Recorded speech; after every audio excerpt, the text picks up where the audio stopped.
नाली की पटरी और नहर बुलंदशहर की सदर सीट पर उपचुनाव हो रहा है। इस उपचुनाव में रालोसपा के गठबंधन से प्रवीण सिंह चुनावी मैदान में हैं। चुनावी प्रचार के क्रम में ही बुलंदशहर के नुमाइश कैंप मैदान में चुनावी सभा बुलाई गई थी। इस चुनावी सभा में अजीत सिंह बतौर मुख्य अतिथि और सपा के पूर्व सांसद धर्मेंद्र यादव बतौर विशिष्ट अतिथि पहुंचे। सभा के दौरान खत्म की जा रही है, कई लोगों के मोबाइल चोरी हो गए। नौकरी मिलेगी नहीं, बेरोजगारी बढ़ जाएगी। आइए सुनते हैं पहले धर्मेंद्र यादव, फिर चौधरी अजीत सिंह। आज की ये पंचायत बुलंदशहर की ये भी तय करेगी कि ये बुलंदशहर है स्वर्गीय चौधरी चरण सिंह जी की। 50 सालों से प्रधान आर्य दर्शन सिंह जी के देहांत की वजह से हमें चलने में विलंब हुआ। हम आप सबके बीच विलंब से आ पाए, उसके लिए क्षमा चाहते हैं। आज के इस मौके पर सबसे पहले हम आप सबसे अपील करेंगे, प्रार्थना करेंगे कि हम सबके हमारे गठबंधन के उम्मीदवार, सपा लोकदल गठबंधन के उम्मीदवार साथी पीके सिंह जी को ऐतिहासिक वोटों से चुनाव जिताकर हमारे इस गठबंधन के हाथों को मजबूत करने का काम करें। आपके बीच मैं आया हूं माननीय अखिलेश यादव जी का संदेश लेके, और उन्होंने कहा है कि बुलंदशहर के अपने बुजुर्गों से जाके कहो मेरी तरफ से कि ये जो गठबंधन हुआ है हमारा समाजवादी पार्टी और लोकदल का, ये गठबंधन कोई मामूली गठबंधन नहीं है। ये गठबंधन चौधरी चरण सिंह जी के सपनों को साकार करने वाला गठबंधन है। ये गठबंधन आरडी नेताजी माननीय मुलायम सिंह जी, आरडी चौधरी अजीत सिंह जी की जो विचारधारा है, उस विचारधारा को पूरा करने के लिए गठबंधन बना है। इस गठबंधन के माध्यम से जहां हमारे समाजवादी पार्टी के अध्यक्ष माननीय अखिलेश जी और लोकदल के राष्ट्रीय उपाध्यक्ष भाई जयंत चौधरी जी की ये जो हमारी पीढ़ी है, इस पीढ़ी को हमारे बुजुर्गों को आशीर्वाद चाहिए, इस चीज का ये गठबंधन है। हाँ साथियों, हम लोग गए थे हाथरस में, हम समाजवादी पार्टी की ओर से गए थे। उसी दिन हमारे साथी और भाई जयंत चौधरी जी अपनी पार्टी की तरफ से डेलीगेशन लेके गए थे हाथरस के अंदर। वहां एक गरीब बेटी के साथ जो अत्याचार हुआ, अनाचार हुआ, दुराचार हुआ, उसके बाद उसकी जो हत्या हुई और हत्या होने के बाद रात के 3 बजे उसकी अंत्येष्टि की जाती है, उस परिवार को संवेदना देने के लिए हम लोग पहुंचे हुए थे। लेकिन जिस तरह का दुर्व्यवहार हमारे साथी भाई जयंत चौधरी जी के साथ हुआ, ये कोई मामूली दुर्व्यवहार नहीं हुआ। और मैं आज बुलंदशहर के अपने लोगों बीच कहना चाहता हूँ, ये दुर्व्यवहार केवल हमारे भाई जयंत चौधरी जी के साथ नहीं हुआ, बल्कि ये दुर्व्यवहार चौधरी चरण सिंह जी की विरासत को हुआ है। इसका बदला हमें आपको इस चुनाव के माध्यम से बुलंदशहर के लोगों के बीच बात करूं तो यहाँ से साथी पीके सिंह जी को ऐतिहासिक वोटों से चुनाव जिताकर जयंत चौधरी जी के सम्मान का बदला आपको लेना है। जिस तरह का अपमान किया उन लोगों ने, कोई मामूली बात नहीं है। पूरे हिंदुस्तान के अंदर जो नाम माननीय चौधरी चरण सिंह जी का रहा, पूरे देश का किसान, पूरे देश का नौजवान, पूरे देश का पिछड़ा चौधरी साहब के नाम सुनते ही जिनके रोंगटे खड़े हो जाते हैं, उनके पद और आज के हमारे राजनीति के नौजवान साथी भाई हाथ लगाने की हैसियत ये बीजेपी के लोगों की कमी ना हो पाए, ये जिम्मेदारी मेरे बुलंदशहर के लोगों आपकी बनती है। इसलिए आज इस मौके पर हम लोग समाजवादी पार्टी की ओर से जहां मेरी नेताजी का आशीर्वाद आप भाई जयंत जी के लिए लाए हैं, लोकदल के अपने उम्मीदवार के लिए लाए हैं, वही माननीय अखिलेश जी का भी आह्वान और संदेश लेके आपके बीच आए हैं। इसलिए मेरा निवेदन है भाई पीके सिंह जी को ऐतिहासिक वोटों से चुनाव जिता देना, और ये चुनाव इसलिए भी जिताना है, ये उपचुनाव तो एक संदेश है, ये उपचुनाव एक शुरुआत है। और उत्तर प्रदेश के अंदर जो सरकार है बीजेपी की, जिन लोगों ने वादा किया था बुलंदशहर के लोगों, 2017 का चुनाव याद करिए, इन्होंने कहा था कि सरकार बनने के 14 दिन के अंदर गन्ना किसानों का भुगतान करेंगे, लेकिन हमारे बीजेपी के लोग 14 दिन का भुगतान तो नहीं कर पाए। 14,000 करोड़ यह गन्ना किसानों का बकाया आज की तारीख में आज की तारीख किसानों को बकाया मिलों से कमीशनें खाई जा रही है, किसानों को पीछा जा रहा है। आज चाहे मक्का हो, चाहे धान हो, चाहे बाजरा हो, किसानों की लूट चौतरफा हो रही है। इसलिए मैं इस मौके पर अपने किसान भाइयों से कहूंगा, अपने लोगों से कहूंगा, ये बीजेपी के लोगों को हराने के लिए एकजुट होना है। बहुत से दल हमारे आपके बीच आए हैं, बीजेपी के लिए वोट काटने की नीयत से भी आए हैं, हमारे आपके गठबंधन को कमजोर करने की नीयत से भी आए हैं। लेकिन जब बुलंदशहर के लोग लड़ाई लेंगे तो इन लोगों का पता नहीं चलेगा और हमारा गठबंधन और यहाँ से चुनाव जीत के जाएगा। भाई पीके सिंह जी यहाँ से विधायक बन के जाएंगे और ये आगे आने वाले 2022 के लिए संदेश होगा। जहां हम लोगों ने गठबंधन से लोकसभा का चुनाव मिलकर लड़ा, आज उपचुनाव लड़ रहे हैं। मैं माननीय अखिलेश जी की तरफ से अपने बुलंदशहर के लोगों के बीच वादा करने आया हूँ, आने वाले 2022 में आदरणीय नेताजी आदरणीय चौधरी अजीत सिंह जी के आशीर्वाद से, माननीय अखिलेश यादव और माननीय जयंत चौधरी जी की मेहनत से उत्तर प्रदेश के अंदर हम लोग योगी की सरकार को खाट फेंकने का काम करेंगे। बताओ मेरे बुलंदशहर के बुजुर्गों, मेरे नौजवान साथियों और भाइयों, इसकी शुरुआत बुलंदशहर से करोगे कि नहीं करोगे? भाई पीके सिंह जी को यहाँ से चुनाव जिता के भेजोगे कि नहीं भेजोगे? इस गठबंधन को अपना आशीर्वाद दोगे कि नहीं दोगे? तो हम आपसे प्रार्थना करते हैं, आदरणीय पीके सिंह जी को बड़े वोटों से जिता देना।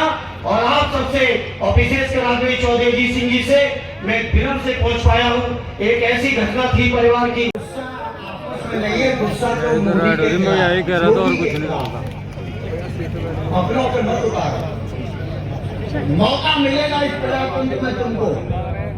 कितना ही दबा लें, कितना ही अखबार और टीवी खरीद लें, जब ये जनता उठ खड़ी होती है कोई सरकार बचने वाली नहीं है। और आज ये जनता खड़ी हो रही है, क्यों? कब तक सहेगी? अगर यही नीतियां चलती रही तो गरीबी की रेखा में 50% आदमी डूब जाएगा। क्या हाल हुआ मजदूरों का? 45 डिग्री में बीवी बच्चों के साथ 400 किलोमीटर तक पैदल जा रहे थे। क्या डीएम हर 2 किलोमीटर पे एक डब्बा हवा नहीं खोल सकता था? हर जगह में 150 सरकारी बस खाली पड़ी हुई है, क्या उन बसों से उनको घर नहीं पहुंचाया जा सकता था? लेकिन मोदी के दिल में एक भी आवाज उसकी तरफ से उन गरीब मजदूरों के लिए नहीं उठी। मन की बात तो होती रही। इसी तरह हर वक्त तो देखेंगे किसान की आय दुगनी कर देंगे। पहले तो बोले हमने सॉइल कार्ड बना दिया है। सॉइल, आपकी जमीन का क्या हाल है उसका एक कार्ड आपको दिए जाए, इससे जमीन दुगनी हो जाएगी, आय दुगनी हो जाएगी। मैं लाल किले से भाषण सुन रहा हूँ प्रधानमंत्री का, योगी जी का, हर महीने हमने करने का नाम दे दिया। योगी जी कभी शर्मा के कह देते अगले महीने देंगे। ये तुम ही भेज दो चैनल यार, बस बस बस। भैया ऐसे झूठों की सरकार मैंने कभी नहीं देखी। भैया अगर तुम्हारे घर में कोई बच्चा झूठ बोलेगा तो एक चाटा मारोगे ना? मारोगे ना? तब किसको चाटा मारोगे? अब और कुछ कहने की जरूरत है क्या? एक एक वोट। मैं महिलाएं नहीं देख रहा हूं यहाँ, वो भी जिम्मेदारी आपकी है, वो भी जिम्मेदारी आपकी है। एक एक वोट पड़नी है।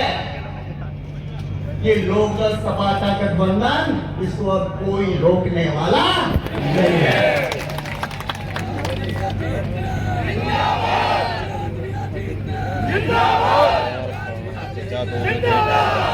आप एक एक चीज देख लो, नोटबंदी अच्छी थी बुरी नीति थी, कम से कम नोट को छपवा लेते पहले, आरबीआई से नहीं पूछा। फिर जीएसटी लगा दिया, किस तरह लागू होगी, क्या कानून होंगे वो नहीं बनाया, रात को 12 बजे लगा दिया। 5 घंटे के अंदर सारा देश बंद कर दिया, सारी बिजनेस ठप कर दी। न चीफ मिनिस्टर से पूछा, न अफसरों से पूछा, बोला रात के 12 बजे 5 बजे घोषणा हो गई, सब चीजें बंद। जो आदमी किसी की बात न सुने, यही रुक जाओ नहीं ऐसा आदमी गलती हो सकती है, लेकिन अगर आप लोगों की सुनोगे, फिर एक घोषणा हुई 21 दिन में कोरोना खत्म कर देंगे। किस साइंटिस्ट से पूछा था मोदी जी आपने? कोई साइंटिस्ट कह रहा है, सब कह रहे हैं चलेगा, अभी महीनों चलेगा। लेकिन मोदी जी ने कहा मिट्टी से न खत्म करोगे और आपने खाली बजा दी। मोमबत्ती जला दी। भैया ऐसे युवकों के चक्कर में मत पड़ो। समस्याओं के बारे में मुझे आपसे बताने की जरूरत नहीं है। नौजवान इंजीनियरिंग, टेक्निकल डिग्री, एग्रीकल्चर की डिग्री लेने जा रहे थे, कहीं कोई यूनिवर्सिटी खुली हुई है? नौकरियां खत्म हो रही हैं। लेकिन हमारी टीवी क्या दिखा रही है? सुशांत राजपूत की हत्या हुई या आत्महत्या।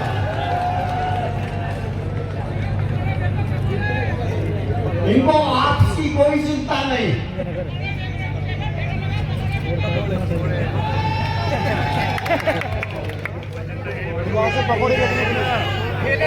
अरे भैया, आपको हमारे मोदी जी ने एक नई स्टोरी निकाली, बड़ा भाई साइंटिस्ट है ये। इसने कहा है कि सब टरबाइन लगा लो, हवा से पानी निकाल लेंगे और हवा से ऑक्सीजन निकाल लेंगे। आप कार्बन डाइऑक्साइड पे, नाइट्रोजन पे रहना, ऑक्सीजन तो मोदी जी निकाल लेंगे हमारा। एक ट्यूब लगा देना नाली में, उसमें चाय बन जाएगी, पकौड़ा खुद ही बनाना पड़ेगा।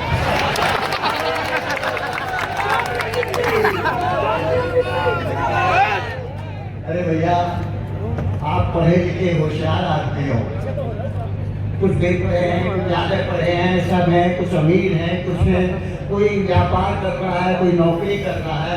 आप एक आदमी बता दो जो आज खुश हो इस सरकार से। सिवाय बीजेपी सारे देश में हर एक डिस्ट्रिक्ट में महल बना लिया। ये पैसा कहां से आया है? कहां से आ गया इतना पैसा? किसी पॉलिटिकल पार्टी ने कर पाई है आज तक ऐसा? तो सिवाय पैसा खींचने के इनका और कोई मतलब नहीं। आज कोई नौकरी, कोई ठेका, कोई ट्रांसफर आरएसएस सेक्रेटरी के बिना नहीं होता। नवयुवकों से एग्जाम लिया जाता है, रिजल्ट नहीं आता। अभी एक नई घोषणा हुई है, रेलवे में नौकरी खत्म कर दी बहुत सी। बोले अब जो हायर करेंगे 11 साल के लिए सिर्फ हायर करेंगे। 11 साल के बाद क्या करेगा वो? कहीं नौकरी मिलेगी उसे? फिर नई पुलिस